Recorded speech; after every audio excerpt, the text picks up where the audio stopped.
Finally आम्ही असे ready झालोय आणि आता आम्ही आलोय स्विमिंग पूलमध्ये. आमच्या मागे स्विमिंग पूल आहे आणि आता आम्ही मस्त एक रील्स केली आहे आणि आता मम्मी आणि बाकीचे सगळे रेडी होत आहेत आणि आमचे बॉईज सगळे गेले आहेत कारमधनं कुठे काहीतरी सामान राहिलं आहे त्याच्यासाठी गेले आहेत आणि आम्ही रील्स केली आहे. लाईक करा, त्याला कमेंट पण करा. आणि तुझ्या चायना आणि हिच्या चॅनलचं नाव आहे स्नेहल 22 आय डीचं नाव आहे स्नेहल 22. आणि आमचा बाबू बघा काय करतोय.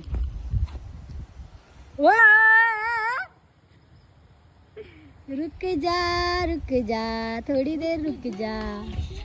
तर आता अजून यायचे बाकी आहेत तरी आता सगळे आल्यावरती आम्ही मस्त स्विमिंग पूलमध्ये मस्त मज्जा करणार आहे आणि इकडचं वातावरण खूप मस्त आहे. तर तुम्हाला दाखवते तिथे धुकं मस्त पाऊस येऊन गेला मगाशी खूप जोरजोरात आणि आता धुकं सरस आहे ना मी. आणि व्ह्यू तर इथे ऑसम आहे. तर अजून आम्ही रील्स करूया. कोणती रील्स बघूया.